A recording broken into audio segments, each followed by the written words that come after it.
What's up guys, it's Lord Both here for another video, and sometimes it can be difficult to decide whether a game is an actual failure or whether it was a success. Particularly in the case when the developer and the publisher, they refuse to actually publish sales numbers. But there are signs and ways you could tell whether or not a game actually did well or not. And one of those games in particular, Avowed, is definitely showing some signs that it didn't do that well. First off, they did the thing where they're very adamant about talking about player numbers. Now, there are some cases where if you see massive, I mean hundreds of thousands of player numbers on Steam, it probably means that your game, at least if its budget was, respectable and not something absolutely wild, probably did fairly well. But there is kind of a gray area for a lot of it. And of course, the other end of the spectrum is true as well.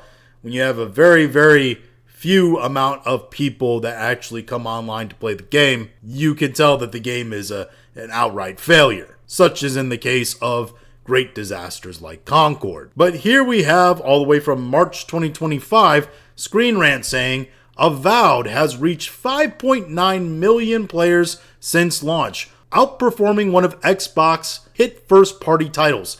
That first-party title that they're actually talking about there is actually Indiana Jones and the Great Circle. The article states right here, Avowed, the latest RPG from Obsidian Entertainment, has taken the gaming world by storm, reaching an impressive 5.9 million players in its first month.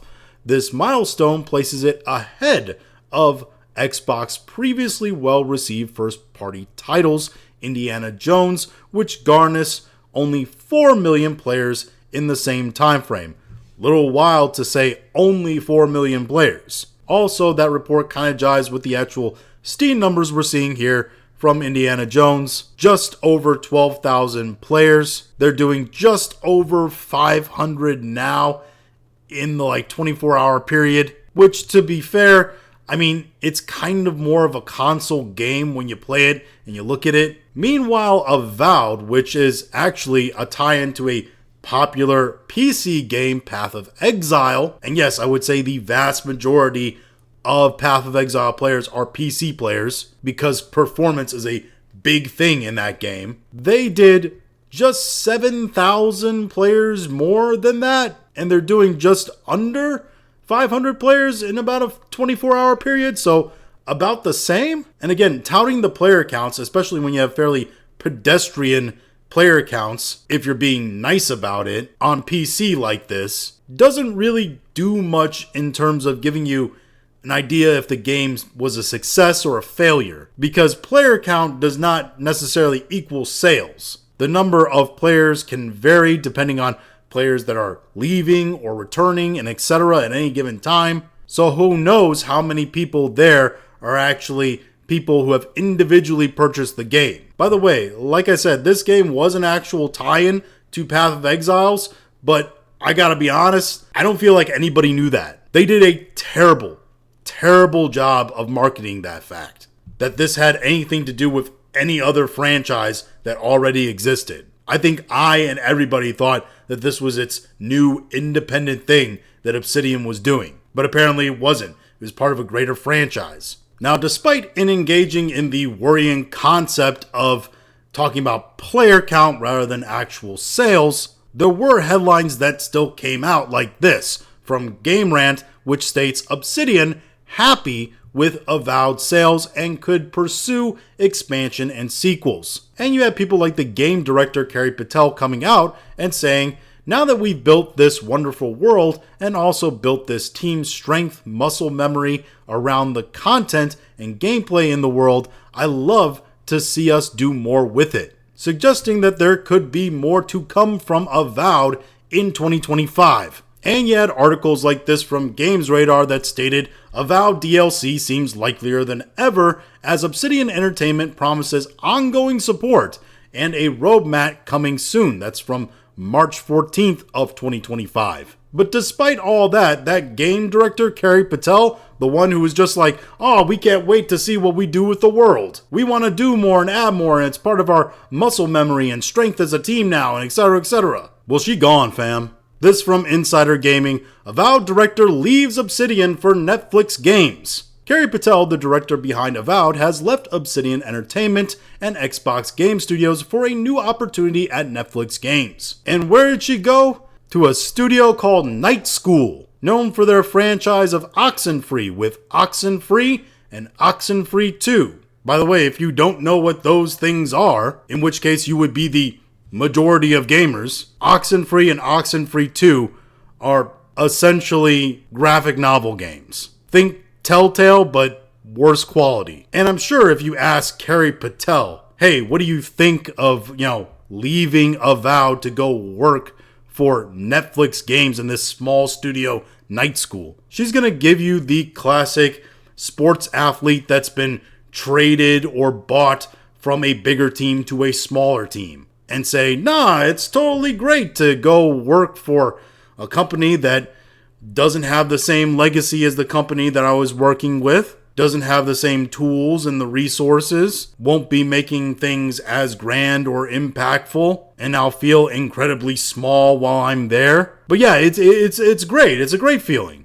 This is definitely a career move up, is what it is. Especially with the great state that Netflix gaming is in. And this comes to us from mobilegamer.biz with an article entitled Netflix closes AAA studio amid game team layoffs. Yes, you may have forgotten that in October of last year, Netflix essentially gutted their strongest game development team. The article states a Netflix rep confirmed to GameFile that Team Blue, which included former Overwatch lead Chaco Sonny, God of War art director Rafael Grassetti, and Halo creative director Joseph Staten, is no more. Yeah, that's their AAA gaming studio that they were touting, and all the big guys from the industry veterans that they were getting to come work at it. They just wiped it away. And apparently they wiped it away in favor of Carrie Patel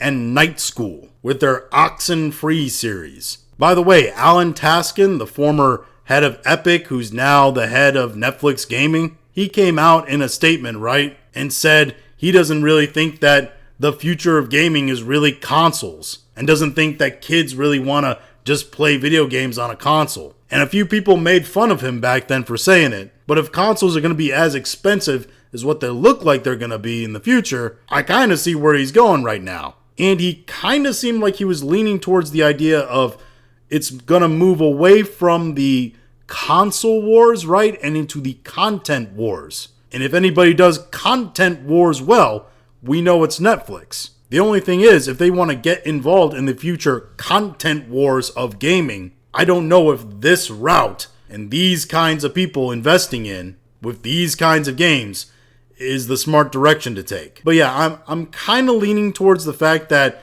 the game director of Avowed has now left Avowed after promising to expand on the world of Avowed, that we're probably not going to get any more content for Avowed. And the game probably didn't actually do that well. Otherwise, the way she was gassing it up, she probably would have stayed and actually saw some of those projects through. Because I don't think the move that she's taken with her career is necessarily an upward trajectory move, right? I think that's what we've established here. It's looking pretty solid that Avowed, pretty strong flop. And Obsidian needs to get their stuff together for Outer Worlds too, because I'm not going to say that game needs to be a hit, but it can't be mediocre. And it definitely can't be a flop. Because Obsidian, they're not Ubisoft. They're not Warner Brother Games. They can just take L after L after L and somehow find schmucks to invest money in them. Or get one-off hits